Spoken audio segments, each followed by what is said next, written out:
Welcome back, everybody. It's time once again for Closing the Wealth Gap. The one show, maybe the only show, that shows you how to close the wealth gap in your own life with the man who's done it for many, our wealth coach himself, Tyrone French. Hey, Tyrone. Paul. Hey, how's it going, buddy? How you doing, man? Well, I'm always thinking I'm doing good, and then I listen to your show and I go, "Wait a minute, I'm losing ground. The wealth gap's getting bigger here. I thought everything was getting better. I thought we're closing the wealth gap."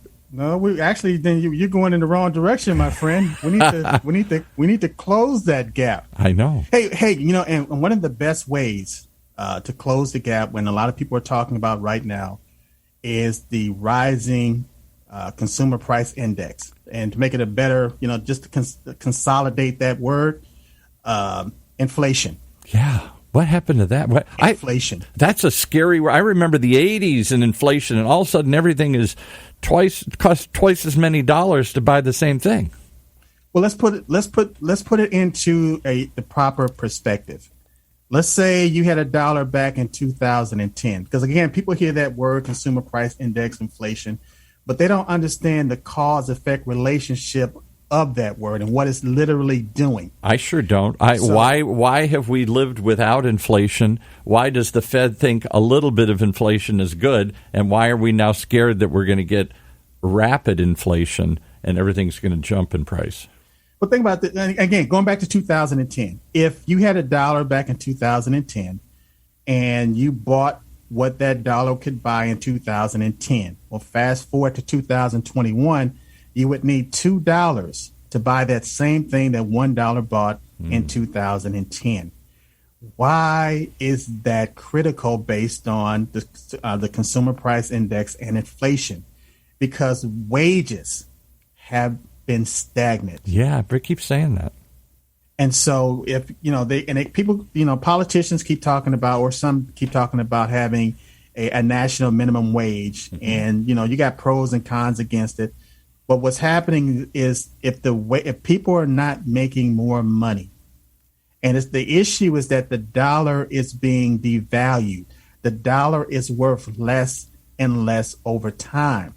So if you don't have that orchestrated balance as far as, the type of investments that you're making that's getting a nice return on those dollars, that's multiplying those dollars, in the future, you have less purchasing power, meaning that if you don't have the money to buy those things, you have to buy less. Now, this is what manufacturers are doing.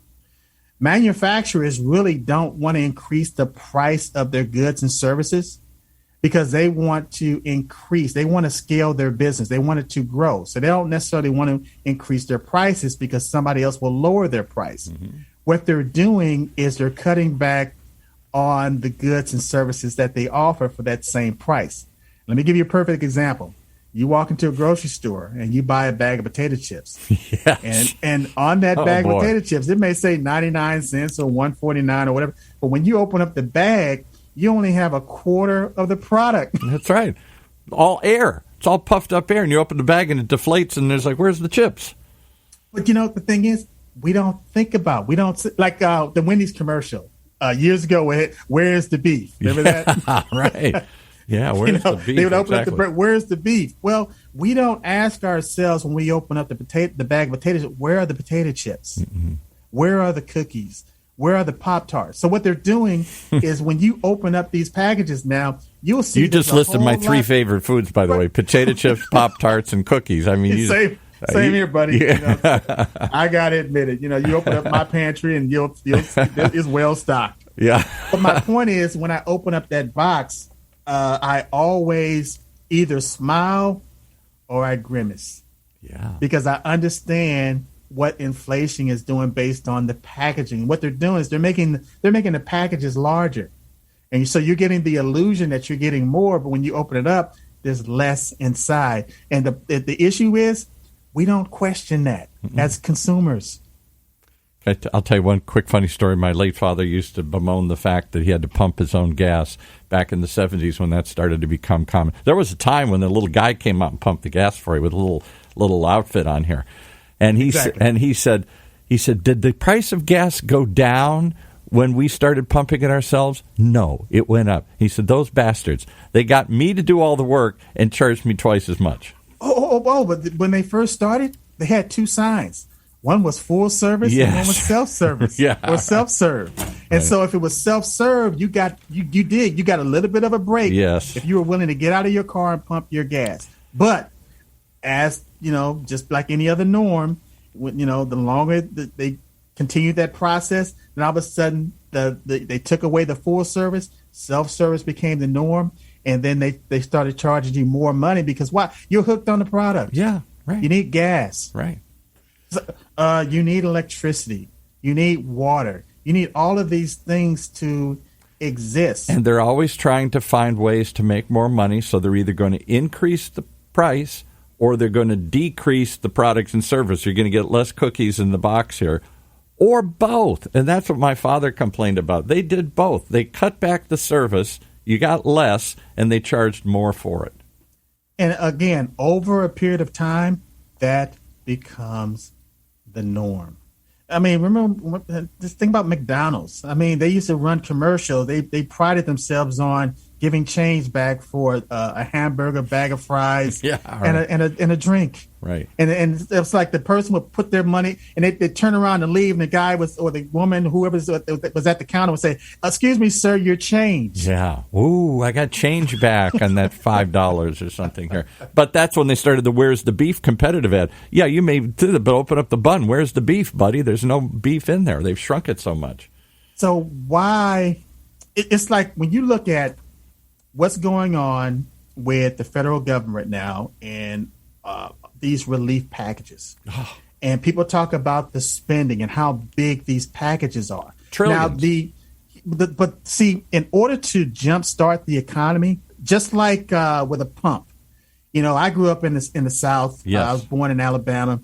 My grandparents, lived on this huge spread. And I remember they used to have, to get water, they used to have to pump it. Mm-hmm. And so I would, some days we'd be out there as kids running around, and all of a sudden, it's hot and you get thirsty, and you go over to that pump and you try to pump the water the same way grandma did, but guess what? Nothing came out. Mm-hmm. And so what I had to learn was that, hey, you got to prime the pump first. Mm-hmm. So you got to take a little bit of primer water, put it down in, and then start pumping, and then wait for that water to come out. And it was some of the best and sweetest water. I'll bet. You're going way back. This is like you might as well live in the 1800s or something. I've never seen people prime a pump. I don't know. What do you know how to put shoes on horses too and stuff here? This is the Wayback Machine. Nobody's ever seen one of those anymore. I remember when they used to have the cow out there for the milk. Oh. And the cow had a little salt lick, and it would lick the salt, the whole farm 9 yards.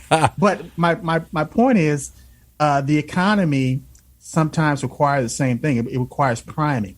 Yes. And so you have to it's like a huge influx of cash so consumers can start spending again. But here's the question to the coach. So now I'm reading about inflation, this ugly thing I haven't seen in 20, 30, 40 years since the Jimmy Carter years when inflation took off, and suddenly everything costs 2, 3, 4 times. Cars, houses, education, everything. My dollars didn't go up. I didn't make more of them, but everything, they didn't buy as much. Took more of them to buy something.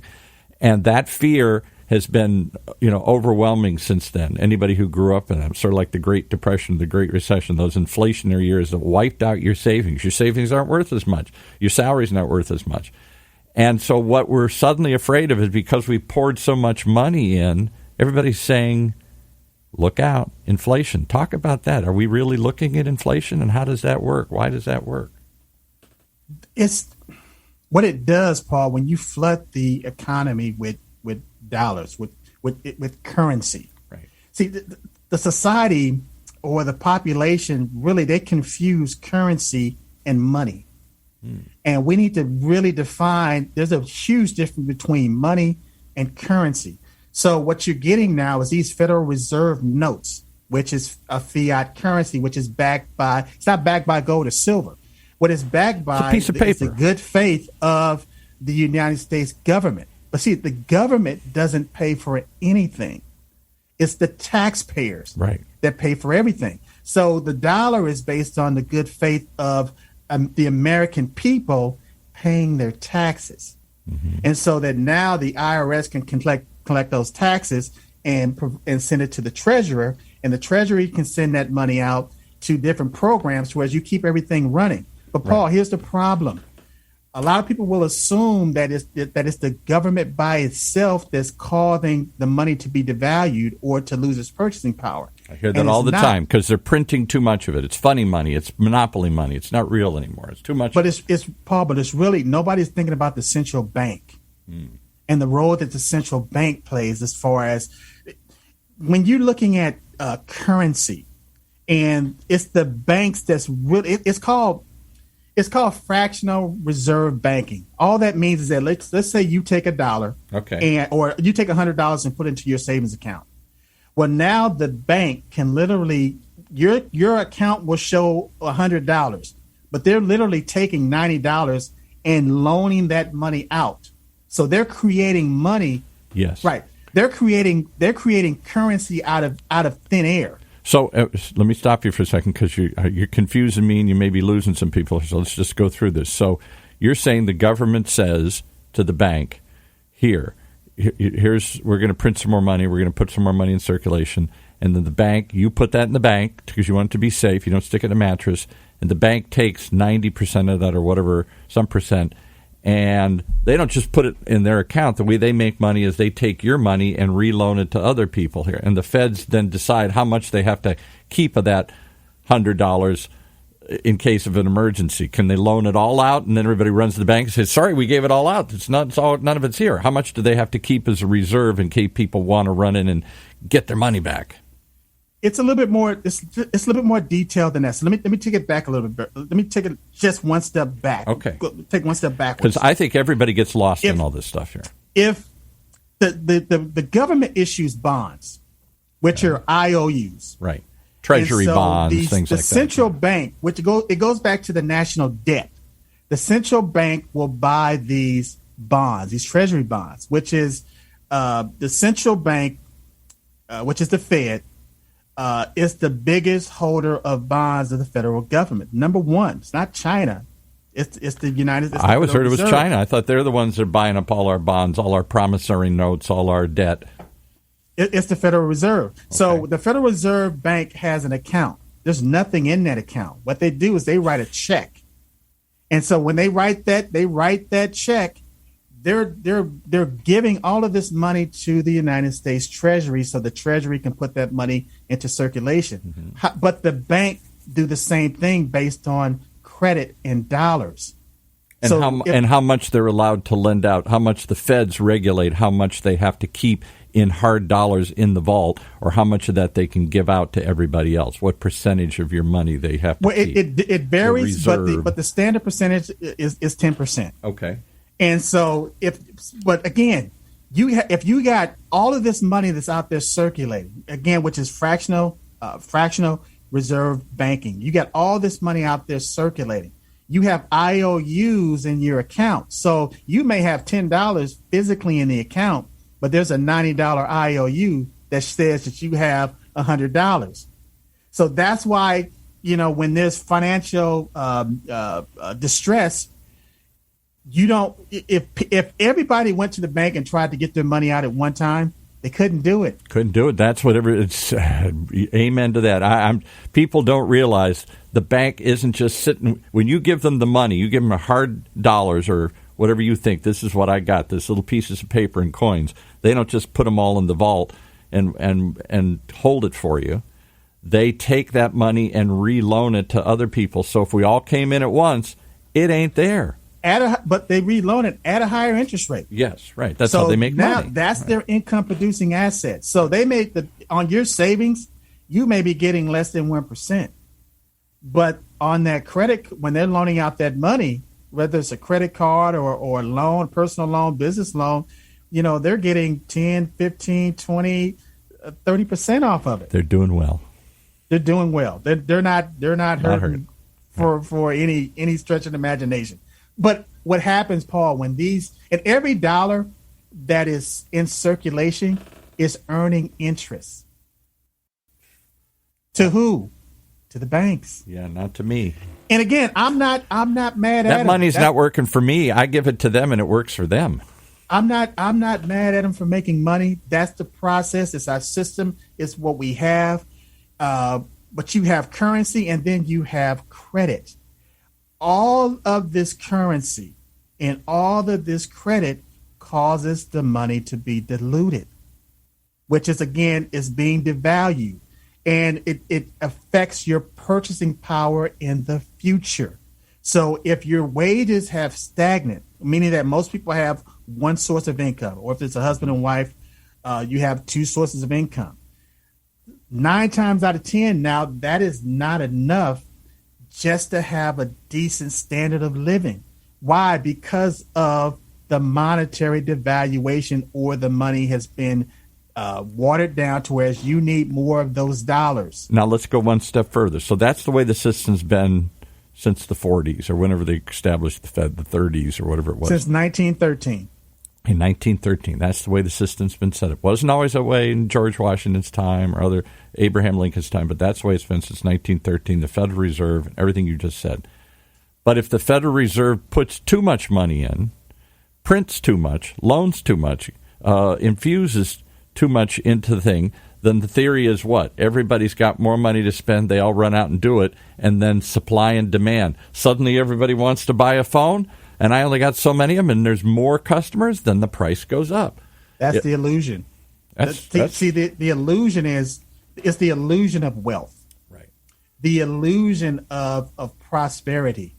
When a lot of times that sugar high is really credit. They're using credit as that sugar high. And so the reason that we have these boom and bust cycles. Always. And so in that boom and bust cycle, what happens when you go bust, then the first thing that dries up is credit. Yeah. I found that out when I went through my credit problems in the Great Recession, and suddenly, I'm in trouble and I almost lost my house and blah, blah, blah, and all these things because I lost my income and my business was suffering. And I couldn't get credit. I said, hey, I've been good for it for 20 years. I had stellar credit. Now, the banks were literally calling me up and saying, even though you haven't defaulted, we're taking that credit away. We're reducing your credit card limit. We're closing your accounts. I'm like, I need the credit now because I got to borrow some money to cover this problem here, this shortage of income. Let me go borrow some. No, you can't get credit when you need it. Now, I'm sorry to say I don't need any credit. I don't use any credit. I've owned my house forever. I own my car. I've got money in the bank. I've gotten back in better financial terms, and now I get flooded with have another credit card. Let me raise it. Let me double it. Let me triple. I'm like, I don't use the credit cards I got. The best time to try to borrow money from the bank is when you don't need it. That's the insanity of it. When I needed it, they wouldn't give it to me. When I don't need it, that's the business model because you're less of a risk. Right. But Paul, again, what happens is when they start tightening it down on credit and the money supply, the dollars stop. They're not. It's called velocity. They're not circulating as fast. Yeah. Right. Then people stop spending money, and if they stop spending money, what happens to those prices? Those prices start to come down. So again, it's a cause and effect relationship. But what I'm telling my viewers is that inflation is not going to go away, based on our monetary system, which is not changing anytime soon. No, you're always going to have these boom and bust cycles. So the way that you have to balance that out is by either increasing your income or decreasing your expenses, and that goes to managing. You have to get to the point where you're managing your finances to whereas just like a business wants to scale. Or businesses, they invest in research and development so that they can continue to grow and add how different do I products and different services. This is the fundamental problem for 99% of the people listening to this. I kind of get what you're saying. I see this as this complicated system. I'm not sure I understand all of it, but you make it clearer to me. And you keep saying, increase your income. I can't. My job pays this. What do I go get a bigger job, a better job? Do I quit my job? I want to hold on to my job. I beg for a raise. I work harder hours, but my income is pretty fixed. I can't do much about it, or so I think. There was a great business philosopher. His name was Jim Rohn. Rest in peace. Mm-hmm. But one of his mentors, he had the same argument. So, my job, won't pay me, more money. And it's like, this is my paycheck. This is all I get. Right. And so his mentor said, well, are there other people at that where you work? Are they making more money than you? And he had to admit, he said, yes. He said, so that's not all they pay. That's all they pay you. Yeah. So it's based on if your service or your value is limited, then your income structure is limited. And that case in point, if you're, and again, I'm not putting down baggers at grocery stores, but what I'm saying is that if you're the bagger at a grocery store and your function is to take the product and put it into the bag, then they're going to pay you based on what what it would cost to replace you. Mm-hmm. A brain surgeon will make more money in an hour than an auto mechanic could make, because he's got a rare skill, and I need that brain surgeon. A bagger, I can get anybody to do. And so it goes back to your skill set, Paul. The reason you can start making more money by changing certain skill sets and doing or adding certain things. Let me tell you, the federal government, United States government, would rather for you to become an independent contractor or start your own small business as an entrepreneur than just having you to work on a job and to receive a paycheck. You think they would not want that because paychecks are supposed to be predictable and forever, and entrepreneur is up and down and risky. Well, as an entrepreneur, you really literally can become a employer, and now you're employing people that are paying income tax, creating more jobs, right? Creating more jobs. I mean, that's why a lot of people get breaks based on real estate, because they're solving a problem. They're providing housing, and so the government will give them a tax break because they're providing housing. So let me ask you the question as we come to the end of today's show here. What do you look into that crystal ball? That's what we're really hoping to hear today here. This talk of inflation in the air everywhere you go. They're putting too much money into the economy. Too many people are running out to buy stuff. It's going to drive prices up. It's already driving prices up. Gas has gone up. Food's gone up because of the short supply. We were all shut down for a while, and now we're opening, and there's not enough stuff. So is this a short-term production problem, and that's why prices have gone up, or is it a long-term inflation risk, which many worry about, which means that my precious savings is going to be worth less? It's always going to be an inflation problem because of the system. And so over a period of time, I mean, let me ask you a question. Do you think taxes in the future are going to go up, or do you think they're going to go down? They're going to go up. Going to go up from the short run for sure. So you look at the trend.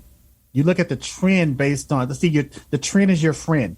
So if you go back go back 10 years from now versus now, it's been a steady, and now it vacillates. It goes up and down, but the trend is that it's going to continue to go up, just like the monetary devaluation. The price of the dollar is going to continue to decline. So you're going to have more dollars in the future. So what I don't want people to focus on are the results. Because when you talk about higher gas prices and food prices and all these things, those are results. I want them to focus on the cause. And so there's a word that I want people to start using. That word is synergy. Synergy. Okay. Synergy. I want people to understand that you're going to have to pair up. It's like if you were trying to make it with one income, and all of a sudden now you have two incomes. That makes life a whole lot easier. Yeah. And then if you add a third income, it makes it a whole lot easier. And so look at like having a rope that has one strand. And that rope was limited based on that strand until you added another strand. That's true. Gets And stronger, it became stronger. gets thicker. Yeah, right. And then you added another strand. Now you got a 3-strand rope, and it'll do way more than that one strand. But that process of that rope coming together is called synergy. And so I want people to start thinking and look up that word, Google that word, and get that word in your lexicon and just start thinking about, forget about the result as far as these are the problems and everything that's going on. I want you to just think synergy, not energy, but synergy. And what forces do I have to come together to help me to, as a business owner, we're always talking about scaling, growing your business. What forces have to come together for me to increase my income? That's the key. You keep harping that. You talk about second incomes, the gig economy. I got a part-time job. I got a business that produces not a passive income. I own a house or rental or something. It just provides income to me. I don't have to put much effort into it because I own that asset. It continues to make money for me, or a business or whatever. Mm-hmm. I think that's the focus of the future, because we can't seem to change the system. We can't. Taxes are going to go up. The dollar's going to buy less. It's just baked into the system here. So all we can do is stay ahead of this inflation by increasing our skills to get higher paid jobs, or increasing the synergy, the strands in our economic income package here. Because once you start focusing on synergy, you're going to start asking yourself, how can I increase my service today? Mm-hmm. See, how can I increase my service today? Because it's that increase of service that's going to, and adding more value, that's going to increase your income. So it's like the bagger. If he takes it out to the car, then he gets a tip. Absolutely. And that's how people need to start thinking. How do I increase my service? How do I increase my value? And once you're on that track and you're thinking about that every single day, then you will have your mindset will begin to shift. You would have that paradigm shift, and then you'll start seeing opportunities that were always there that you just never took advantage of. If people need some coaching on this, if they need some training, if they need some accountability, I said I'm going to do it, but I didn't do it. I say you get a coach, right? That's what professional athletes do. Well, that's the synergy part of it. Do we know any coaches out there who can help teach me this? I wish it says coach on your cap. Do you know any coaches? This is one guy I keep hearing it. He wrote this book called Closing the Wealth Gap. Yeah, where is this guy? He's got this website, closingthewealthgap.us. Oh, and by the way, he also has an app. And right now, the only thing you have to do is text Tyrone to 36260. And his entire business is literally in the palm of your hand. Talk about an extra service. You added an extra service to what you're doing. I don't have to just call you or email you. You're in the palm of my hand every time. Paul, again, going back to that word as far as synergy and increasing the service. How can I increase my service today?